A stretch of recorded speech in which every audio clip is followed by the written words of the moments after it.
Every country on Earth is drowning in debt. But here is the part no one ever told you. The global debt system was never built to be repaid.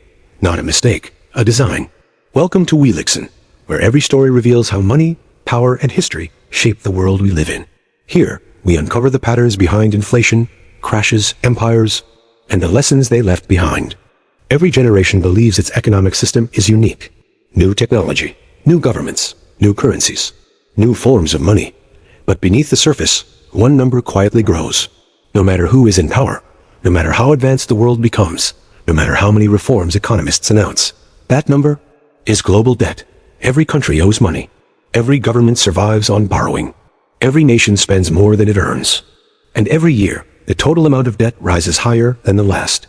For most people, this is confusing. How can every country be in debt at the same time? Who are they borrowing from? How much debt is too much?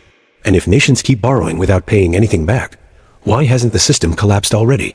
There is a simple explanation, but it is not obvious. Because the global debt system was never designed to be repaid. It was designed to grow, endlessly. To understand why, we must go back to a time before modern money existed. Before digital banks. Before central banks. Before governments discovered the one mechanism that would allow them to borrow forever without ever being forced to settle the bill.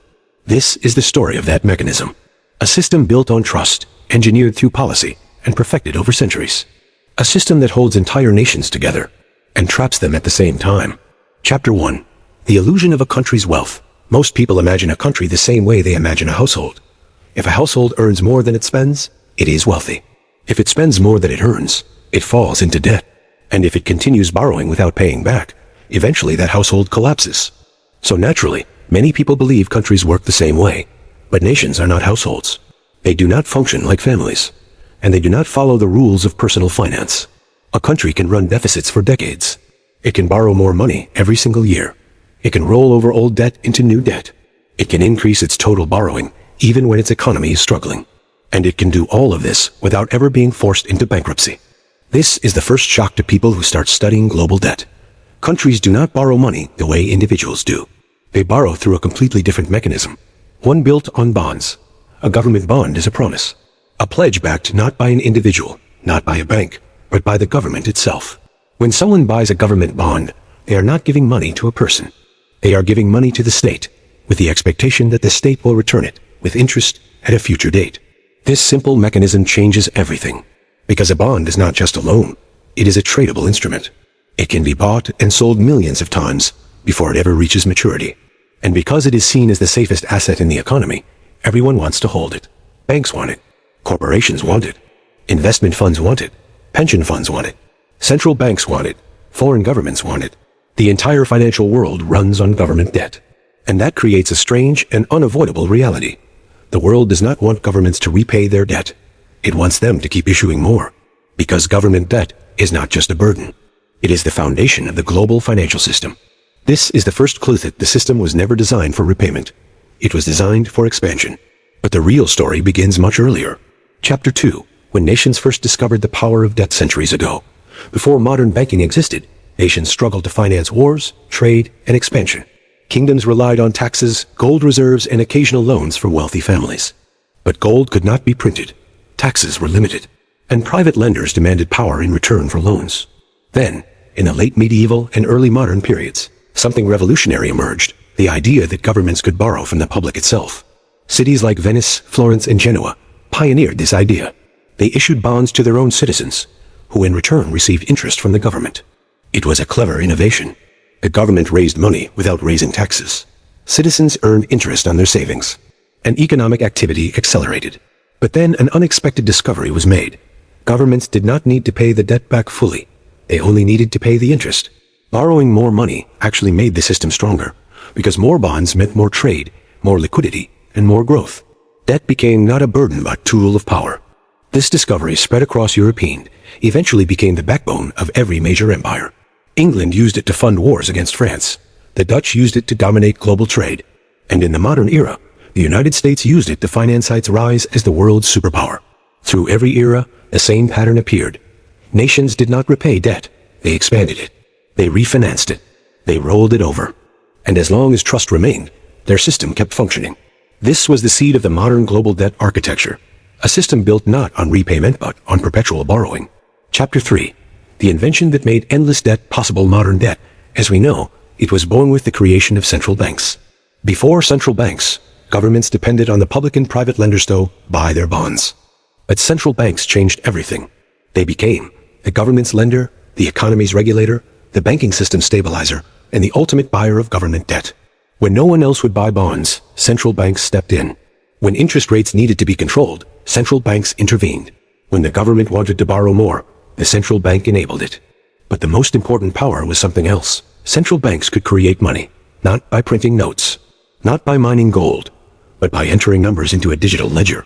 This was the moment global debt system became designed for infinity. Because now governments could borrow without fear of running out of lenders. Central banks became buyers of last resort. If banks don't buy, if funds don't buy, if foreign nations don't buy, the central bank will. This means governments can always issue more debt. They can refinance old loans. They can roll over maturing bonds. And they can grow total debt endlessly without ever needing to shrink it. The system no longer required repayment. It only required trust. As long as people believed in the currency, as long as financial markets accepted government bonds, as long as central banks were willing to intervene, debt could rise forever. This is not a flaw. It is the design. Chapter 4. Why debt must grow for the system to survive. This idea is uncomfortable, but it is true. If a country completely repaid its debt, its financial system would collapse. Government debt is not just borrowing. It is the foundation for interest rates, the benchmark for financial markets, the asset banks use as collateral, the core of pension funds, and the fuel that central banks use to control money supply. Remove government debt, and the entire structure falls apart. This is why nations keep borrowing. Not because they are irresponsible, but because the system requires expansion to remain stable. Debt must grow because populations grow, economies grow, inflation grows, and financial markets grow. If the amount of debt remained fixed while everything else expanded, the system would freeze. And frozen systems do not survive. So debt grows year after year, silently, predictably, deliberately. Chapter 5. The moment debt became permanent in 1971, the final transformation occurred. When the United States ended the gold standard, money became purely fiat, backed by nothing but belief. This gave governments unlimited borrowing ability. It gave central banks unlimited money creation power. But it also guaranteed one thing. Debt would no longer be temporary. It would be permanent. Because once money was no longer backed by gold, the only way to create more economic growth was to create more credit. And credit is simply another word for debt. Every currency today is created through debt. Every dollar, rupee, yen, and euro enters the economy as a loan. So as long as we use modern money, debt will grow. There is no alternative. The only question worth asking is, who benefits from this endless debt? Chapter 6. Who actually benefits from endless debt? When people first learn that global debt keeps rising forever, their reaction is almost instinctive. If countries keep borrowing, someone must be getting rich from this. The truth is slightly more complex. Not one group, not one family, not one institution, but an entire ecosystem thrives because nations can never repay their debt. Let's break this ecosystem into layers, clearly, calmly, step by step, so every viewer understands who gains the most from permanent borrowing. Layer 1. The government itself. It seems strange, but governments benefit from debt more than anyone else. Why? Because debt allows them to do three things. 1. Spend more than they earn. They can build roads, run welfare programs, fund schools, buy weapons, and handle emergencies, even when tax revenue is not enough. 2. Avoid raising taxes. Politicians don't like increasing taxes. Borrowing allows them to fund everything, without upsetting voters. 3. Keep the economy running smoothly. If governments only spent what they earned, the economy would slow dramatically. Debt acts as fuel, constantly injected into the system. So governments have zero incentive to repay debt. Their incentive is to borrow more. But the next group benefits even more. Layer 2. Banks and the financial sector. Every time a government borrows, it issues bonds. Every time a bond is issued, someone buys it. Most of the time, that someone is the banking system. Banks love government debt for one simple reason. Government bonds are the safest profitable asset they can hold. They provide guaranteed interest. They can be sold instantly. They can be used as collateral. They help banks meet regulatory requirements.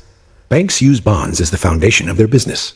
Without government debt, the modern banking system wouldn't function.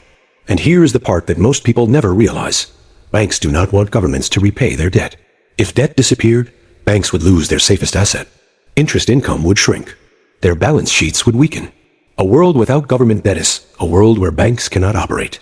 So the banking system is built on the assumption that debt must keep rising. Layer 3. Pension funds and large investors. Every pension fund in the US, India, Europe, Japan invests heavily in government bonds. Why? Because retirees need stability. People depend on predictable returns. Bond yields provide that. If government debt vanished, pension systems would collapse within years. This means your retirement, my retirement, your viewers' future retirement, SAB government debt paid, depend card high. It's a strange irony. People fear government debt, but their future depends on it. Layer 4. Central banks were created, in part, to help governments borrow without limit. Here's how they benefit. 1. They use government bonds to control interest rates. Buying bonds lowers rates. Selling bonds raises rates. Without bonds, central banks lose control. 2. They use debt to inject money into the economy. When central banks want to create money, they do not print cash, they buy government bonds. 3. They stabilize the system by becoming a backup buyer. If no one wants to lend to a government, the central bank steps in. Which means, a world without debt is a world where central banks have no power. Their influence depends on the government's ability to borrow forever. Layer 5. Foreign nations countries lend to each other for strategic reasons. China buys American debt to maintain export stability. Japan buys US debt to protect its currency. Gulf nations buy debt to invest oil profits. Foreign governments use debt as leverage. Debt is not just economics, it is geopolitical power. If every country repaid its debt, these power relationships would disappear. So foreign nations benefit from the system, remaining exactly as it is. Layer 6. The wealthy elite, the wealthy have the most to gain from endless debt. Why? Because debt creates financial assets. Financial assets make the wealthy richer. Every bond issued becomes collateral, a tradable asset, a source of yield, a foundation for derivatives, a way to hedge risk. The more debt exists, the more investment opportunities are created. The wealthy benefit from debt for the same reason corporations benefit from scale. More volume equals more profit. This is why the wealthiest investors in the world hold trillions worth of government bonds. They do not want repayment. They want continuation. And that brings us to the most important insight so far. Chapter 7. Debt can't be repaid because the system itself is built on it. Imagine a giant skyscraper, 30 floors high, beautiful architecture, modern design. Now imagine you discover that the foundation of the skyscraper is not concrete, but books. Thousands of books stacked tightly together. The skyscraper can stand as long as the books remain under pressure, as long as weight keeps them compact, as long as no one removes them. This is the global financial system. Debt is the foundation. Credit markets are the support. Government bonds are the structural beams. If you remove the debt, the entire building collapses. And here is the part people don't expect. Asterisk, asterisk, if governments repaid all their debt, the global financial system would lose its foundation. Banks would lose their safest assets. Retirement funds would collapse. Central banks would lose operating tools. Trade relationships would break. Currencies would destabilize. Interest rates would explode. Stock markets would crash. Asterisk, asterisk, repaying debt destroys the system. Growing debt stabilizes it. This is the paradox most people never understand. Chapter 8. Why the debt must grow faster than the economy. There is a mathematical rule hidden inside every modern financial system. It must grow faster than GDP. Why? Because GDP represents all the goods and services produced. But money in the economy comes from credit. And since credit equals debt, the only way to create more money is to create more debt. If debt grows slower than GDP, the system experiences liquidity shortages, falling investment, banking contraction, declining consumption, unemployment rises, deflation begins. Deflation is death for economies. Governments avoid it at all costs. So they increase borrowing. They stimulate spending. They expand deficits. This ensures debt grows faster than the economy, which creates enough money to keep the system alive. And here is the punchline. Asterisk, asterisk, debt doesn't grow because governments are irresponsible. It grows because the system requires it. Asterisk, asterisk. A debt-based monetary system cannot survive without more debt. Just like a fire cannot survive without oxygen. Debt is the oxygen of the financial world. It must circulate. It must expand. It must continue. If it stops expanding, the fire goes out. And when the fire goes out, the system collapses. Chapter 9. Why repayment is mathematically impossible. Let's imagine something unrealistic, but educational. Suppose the entire world decides to repay all debt tomorrow. Every country cuts spending. Every government increases taxes. Every person pays more. Every institution sacrifices returns. Every business stops borrowing. All nations gather the money together, walk to their creditors, and repay every dollar, euro, yen, rupee, and pound. What happens? The answer is surprising. There is not enough money in the world to repay all the debt, because most of the world's money was created through borrowing. If all debt disappeared, most money would disappear too. This is the trap no one can escape. Debt is money. Money is debt. They exist together. They vanish together. Repayment is not just difficult, it is impossible. Chapter 10. The real purpose of global debt. People assume debt is a mistake, a failure, a sign of mismanagement. But global debt is not a bug. It is the design. Debt keeps economies growing, currencies stable, governments operational, banks functional, markets liquid, investments profitable, global trade balanced, inflation manageable. Debt is the quiet engine that powers the modern world. It was never created to be eliminated. It was created to manage power. Debt gives governments power over citizens. Debt gives central banks power over governments. Debt gives financial institutions power over the world. Control, not repayment, is the real purpose. And now, we reach the final question. If debt was designed to never be repaid, how does this system end? That answer comes in the final chapters.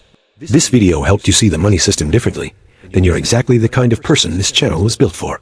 Because every week, I break down the hidden structures that shape your economy, your wealth, and your future. In a way no school, no news channel, and no politician ever will. Subscribe so you don't get left behind in a world that is changing faster than most people realize. Understanding the system is the only advantage that still matters.